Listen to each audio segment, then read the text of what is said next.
हे काय? कुठे जाण्याची तयारी चालली आहे? क्लासला. अजिबात नाही हा. तू कुठेही जायचं नाहीयेस. बाहेर पावसाचं वातावरण झालेलं आहे. आता कधीही जोरदार पाऊस पडू शकतो. पडू शकतो ना. पडतोय कुठे? मला जाऊ दे. मला क्लास नाही बुडवायचा. एका दिवसात एवढं शिकून टाकतात ना. मी आधीच मागे पडले. अगं भागू, पण पाऊस आला तर काय करणार आहेस? कशी जाणार आहेस तू सांग बरं? पुढे आहे की सोबत. आणि तसं पण पावसाळा सुरू झालाय म्हटल्यावर पाऊस पडणारच ना. त्याला घाबरून कसं चालेल? हे सगळं ना तू तुझ्या दादाला सांग. तुमच्या बाबतीत तो सगळ्यालाच घाबरतो. ते काय नाही, तो नंतर मला ओरडेल, एवढा पाऊस असताना तू तिला का पाठवलंस म्हणून. मग तू त्याला सांग. मी तर इथल्या इथे शेजारच्या गावात जाते. कमळी कॉलेजमध्ये शिकायला मुंबईला जाणार आहे. कमळी म्हणजे तुझी मैत्रीण ना ग? हो, सरस काकीची मुलगी. ती शाळेत पहिली आली आणि आता कॉलेज शिकायला मुंबईला जाणार आहे. मोठ्या कॉलेजमध्ये ऍडमिशन घेणार आहे आणि खूप शिकणार आहे. आता मला सांग, ती जर एवढ्याला मुंबईला शिकायला जाऊ शकते, तर मी इथल्या इथे शेजारच्या गावात नाही जाऊ शकत का? वहिनी, मला पण कमळीसारखं लय शिकायचंय. मोठ्या कॉलेजमध्ये ऍडमिशन घ्यायचंय. हे असं असतं बघ. एखादा माणूस जेव्हा पुढे जातो ना, तेव्हा तो फक्त पुढे जात नाही, तर मागे असलेला प्रत्येकाच्या डोळ्यात स्वप्न पेरतो. कमळीने पण तुझ्या डोळ्यात स्वप्न पेरले. जा तू, पण कमळीच्या पाऊल वाटेने जा. भागू, ती मुलगी ना फार मेहनती आहे ग. म्हणजे ती खेळते, बागडते, पण तितकंच मन लावून अभ्यास सुद्धा करते. अभ्यासाच्या बाबतीत शिस्त म्हणजे शिस्त आहे. सगळा अभ्यास ती स्वतःच्या स्वतः करते आणि पहिली आली आहे ती. खरंच कमळीचं ना मला फार कौतुक वाटतं ग. हो ना, तिला अभ्यास करताना बघून मला पण अभ्यासाचं हुरूप चढायचं. असं वाटायचं तेवढं मन लावून अभ्यास करते, तर मग मी का नाही करू शकत? मी पण जोमाने अभ्यास केला आणि चांगले मार्क पाडले. गुड. असाच कमळीचा आदर्श तुझ्या डोळ्यासमोर ठेव, म्हणजे खूप पुढे जाशील तू. हो, कमळीचा आणि माझ्या वहिनीचा. तू पण ग्रेट आहेस, माझी फेवरेट आहेस. बाईसाहेब, बाईसाहेब. काय हो खुर्ची? काय झालं? नाही म्हणजे एवढ्या गडबडीनं आलायसा?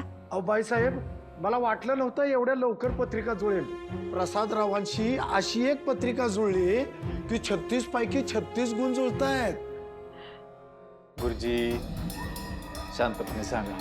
माझ्याकडे जी पत्रिका आहे ना, त्या मुलीशी जर प्रसादरावांचं लग्न झालं ना, तर तुमच्या घराचा उद्धार होईल. घरात सुख, शांती, समृद्धी दीर्घकाळ टिकेल. बघू बरं पत्रिका. गुरुजी, आम्ही केव्हापासून तुमची वाटच बघत होतो बघा. म्हणजे कधी एकदा पत्रिका जुळणारी मुलगी येतेय आणि तिचं लगीन आमच्या प्रसादरावांशी लावून देतोय असं झालंय बघा आमासनी. शशिकांत, बघा पत्रिका बघा आणि पोरीच्या घरच्यांना ताबडतोब बोलवून घ्या. राजश्री शंकर जगताप. राजश्री शंकर जगताप. हो गुरुजी, डोकं पडला का तुम्ही? का भांगून पत्रिका बघता? त्या दिवशी आजीने काय सांगितलं होतं? त्या सूर्याच्या बहिणीची पत्रिका लांब ठेवा म्हणून. ती पोरगी या घरात चालणार नाही. रामबा, शान डोक्याने विचार कर. तुझ्या जीवापेक्षा दुसरं काय महत्वाचं नाही बघ. ही पोरगी सून म्हणून आली ना, तर तुझा जीव वाचल.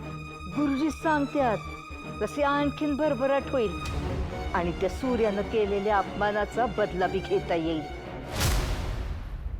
आजी, हे असल्या गुरुजींवर तुझा विश्वास आहे? हा, या म्हाताऱ्याला सांगितलेली एक गोष्ट लक्षात राही ना.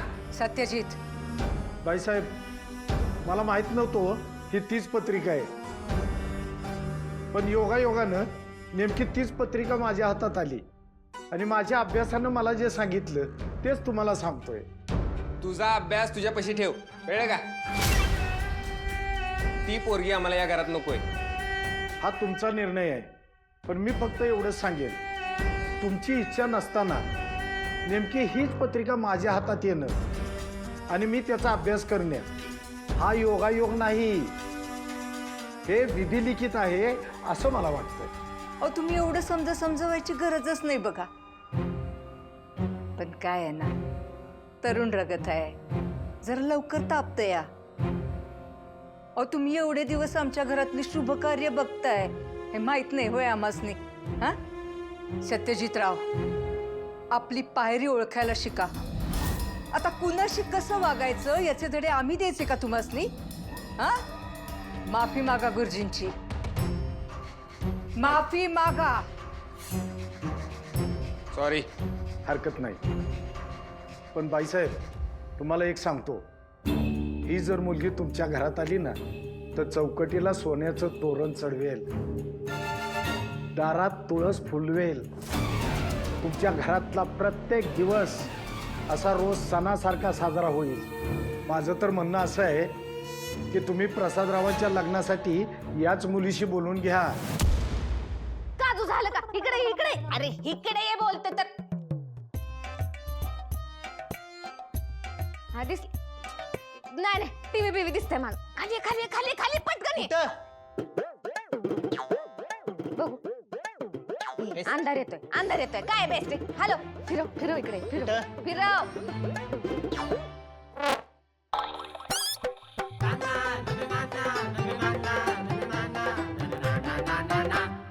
अरे नाही जमत नाही रे तुला. काय फिर बघ. ये खाली घे, खाली घे. ये फिर अजून. अरे बास इथं ठेव, तिथं ठेव, इथं ठेव, तिथं ठेव. वर्षभर फिरवलं एवढं मला फिरवलंस तू. आता माझं ठरलंय हे इथंच राहणार.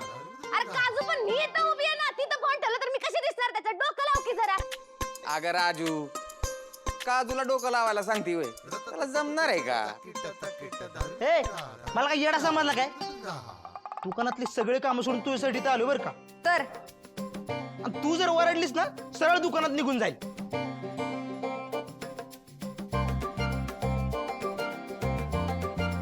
काजू जा की दुकानात, जा की. राजू ताई तुला परत घरात तरी घेईल का? लवकर जागा बघ, लाईव्ह सुरू करायचं. जा. ए असिस्टंट, तुला कशा आणलाय? बघ ना जागा, दे ना लवकर जागा बघून. जा बघ. तर तुम्हाला नाही जमलं की आमच्यावर वरडा. बघतो हा. काम कर, काम कर, काम कर. हा, हा. गौ निर्भय हो म्हणणारे प्रचंड स्वामी बळपाटी शिरे अतर्क्य अवधूत हे स्मरण आम्ही शक्य हे शक्य करतील स्वामी.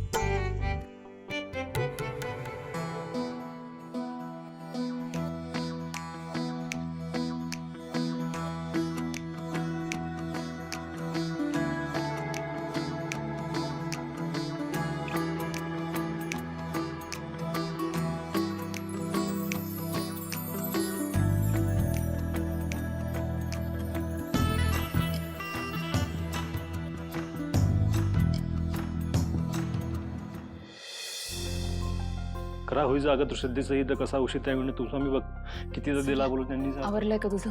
मला जरा बंगल्यावर सोड ना. मला तेजूला घेऊन सोनोग्राफीसाठी निघायचंय. चल लवकर, अपॉइंटमेंट मिस नाही करायची. लवकर चल. Ready, lights, sound and action. नमस्कार, मी राजश्री जगताप. राजश्री मसाले चॅनल वरती तुमचं स्वागत आहे. मी राजश्री जगताप म्हणजेच राजश्री मसाले ह्याची मालकीण. पण हे मसाले फक्त माझे नाहीत हा, ते तुमचे पण आहेत. आम्ही हे मसाले कसे बनवतो, यासाठी किती कष्ट लागतात आणि लोकांना हे मसाले का आवडतात हे सगळं तुम्हाला सांगणार आहे. आणि राजश्री मसाल्याची किती उत्पादनं आहेत आणि ती कशी आहेत हे पण तुम्हाला सांगणार आहे. तर राजश्री मसाले म्हणजे चव प्रेम. दादा, तर मी म्हणत होते राजश्री मसाले म्हणजे चव प्रेमाची असते, म्हणून त्याची चव त्याच्यात उतरते. त्यामुळे तुम्हाला घरच्या सारखं. सूर्या, काय करतोयस? लाईव्ह येते. तू थांब बरं इथेच. आम्ही आमचे मसाले हाताने बनवतो, त्यामुळे ते मसाले वापरून तुम्ही स्वयंपाक केला की ते चवदार. दादा कट काजू. दादा अरे काय मध्ये मध्ये करतोयस? लाईव्ह सुरू होता ना. दादा कशाला मध्ये आला तू? अरे मला पण कळू द्या ना काय चाललंय. अरे दादा, मी ते आपले मसाले विकते, लोकांपर्यंत न्यायचा प्रयत्न करते. असं फोनवर बोलून. अरे दादा काय चाललंय का तुझं? अरे जग चंद्राव गेलंय, चंद्राव. आपण कुठे अजून दुकानातच? म्हणजे काका सांगा यांना. मी सांगतो दादा, जग बदललंय. म्हणजे आपण कसं दुकानात माल विकतो, पण आजकाल लोक दुकान टाकताच माल विकतात. कसं काय? आपल्या राजू सारखं. ती काय करते आता, मोबाईल वरनं लाईव्ह करते आणि माल दाखवते. हे बघ कसं असतं, मोबाईल वर आहे ना असं आपण फोटो टाकायचे सगळे, आणि ते फोटो आता तू निवडायचे 1 2 3 4 आणि मग ते घ्यायचं विकत, घरी येतं ते. ह्याला नका काय सांगू तुम्ही, ह्याला नाही करणारी बघताय नुसतं मोबाईल कडे. ये सूर्या ऐक माझं, आजकाल ना अशीच ऍड केली जाते. हा सगळा डिजिटल मार्केटिंगचा प्रकार आहे. राजू तुझं चालू दे, मी जाता जाता सांगते त्याला. तू चल आपण निघूया. हा दादा आम्ही पण येतो. ए भाग्या जायचंय ना का, व्हिडिओ शूट करायचा आहे. पुढे या. हळू जा बरं का, आणि क्लास पर्यंत सोडतील. हो हो दादा व्यवस्थित करतो. काजू कॅमेरा जरा वर आहे, उचलायला जाशील तर लटकशील सदऱ्यासारखं नीट. असिस्टंट काम अर्ध्यातनं सोडून शाळा नंबर 32 करतो काय? हा? पगार काठी ना. ए कोण कोणाचा पगार कापताय ना ते दुकानात बघू. चल येतो. बाय हा बाय बाय. जावा जाऊ का जावा. राजू तू रेडी आता? हा चलो अँड ऍक्शन. नमस्कार. राजश्री मसाल्याच्या पेजवरती तुमचं परत एकदा स्वागत आहे. मसाल्यांची चव त्यांच्या हातावर ठरते, म्हणजे आम्ही अगदी देशी पद्धतीने आमचे मसाले बनवतो. दादा इकडं वहिनी.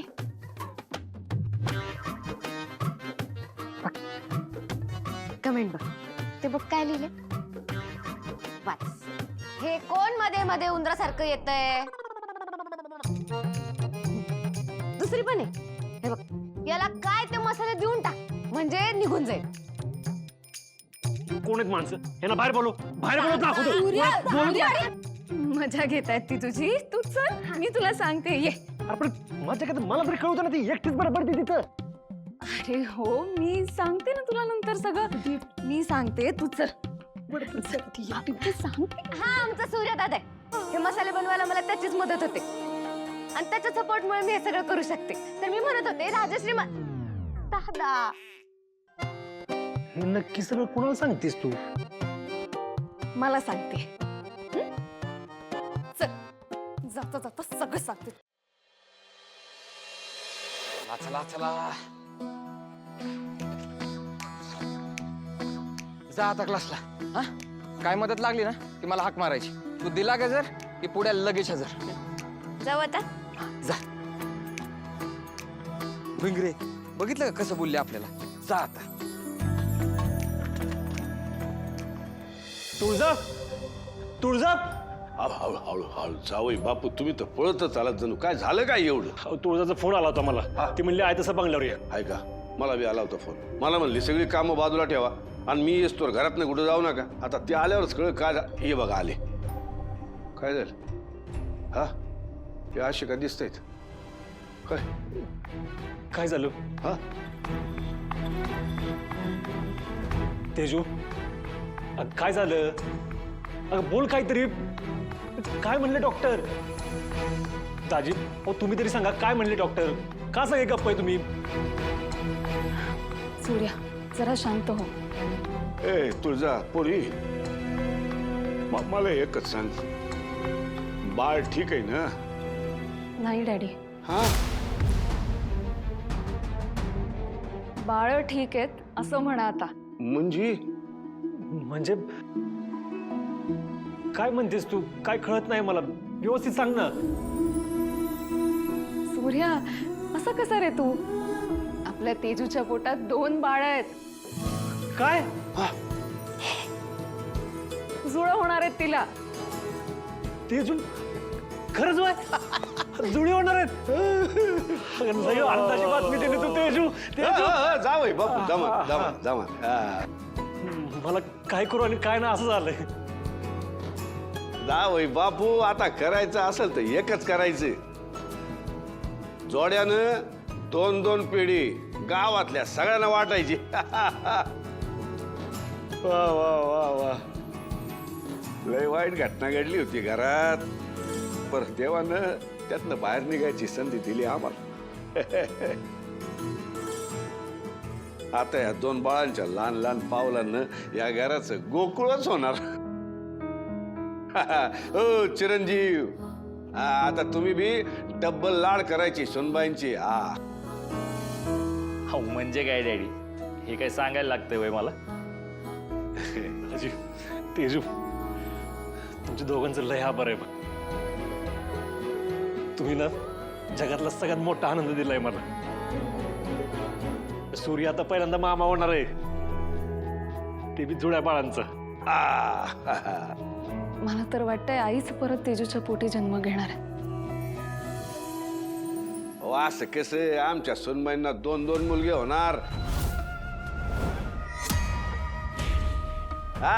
आणि ते निंबाळकर घराण्याचं नाव रोशन करणार. तुम्ही गैरसमज करून घेऊ नका. आता तुमच्या आत्या बहिणीला जरी जन्म घ्यायचा असेल तर त्या मुलाच्या रूपाने बी घेऊ शकतातच की. आणि जर मुलगी झालीस चांगलंच आहे, नवरात्र साजरा करू घरात. चिरंजीव, आता शांत बसू नका. गावातल्या सगळ्यांना पेढे वाटा. पुण्यायानं आशीर्वाद कामी आलेत गाववाल्यांचे.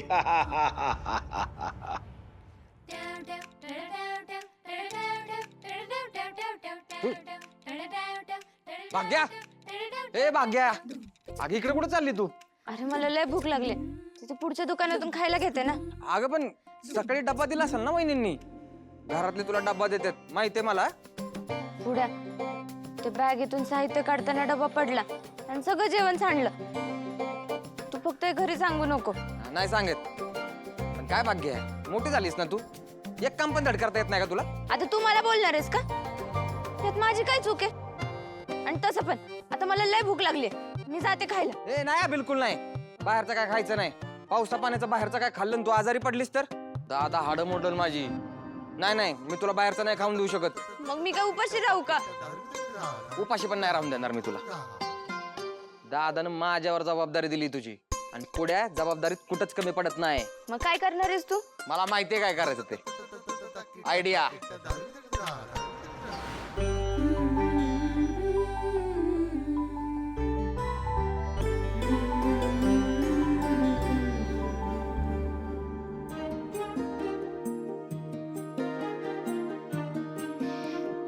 काय काय चाललंय सासू सुनाचं गुपचूप? वहिनी, ती माझी सासू नंतर आहे, माझी आत्या आधी येते. काय काय झालं मला पण सांगा की. दादा, ते आमच्या बायकांचं आहे, तुला नाही सांगणार आम्ही. बरं ठीक आहे, नका सांगू. पण तुम्हाला आनंदी बघून ना लय भारी वाटलं. आज शालनात ते असती ना, तेजूच्या बाळांची नावं ठरवायला सुरुवात पण केली असती तिनं. पण ती नाही आज आपलं. मान नात्य आता यो मान तू जाय. माझ्या आत्तीची जागी आता तू आहेस काय? त्यामुळे तेजूच्या बाळांची नावं ठरवायची तू. आणि अशी लिहून बिहून नाही बरं का, तुझ्या तोंडाने लवकरात लवकर आम्हाला सांगायचीस. हे बघ, प्रयत्न कर, तू लवकर नक्की बोलशील. छोटी आई, तुला जो मानसिक धक्का बसलाय ना, त्याचाच हा परिणाम आहे. पण तो ना जास्त दिवस राहणार नाही, आणि जरी राहिला तरी आपण ट्रीटमेंट घेऊन ते रिकवर करू शकतो. त्यामुळे तुझा आवाज आपण नक्की परत आणू. आणू नाही, आणायचाच. तू जोपर्यंत बोलत नाही ना, तोपर्यंत आम्ही तुला सोडणार नाही. अगदी बरोबर. छोटी आई, तू ना आता अजिबात काळजी करू नकोस. आम्ही सगळे तुझ्या सोबत आहोत. मी मोठ्यातल्या मोठ्या डॉक्टरांची हेल्प घेईन, पण तुझा आवाज नक्की परत आणेन. तुम्ही सगळे इथे होय, मी तुम्हाला बाहेर शोधतोय. कसल्या एवढे गप्पा चालले? काय नाही डॅडी, ते आत्याची वाचा गेली ना, त्याबद्दल जरा बोलत होतो. बघा की काय होऊन बसले. आम्ही मनापासून वाट बघतोय कधी यांची वाचा येते. काय सगळं त्याच्या हातात. बरं चला चला, ते पेढे वाटायचं नियोजन करायचंय ना. हा चला चला ना, चला चला की. चाल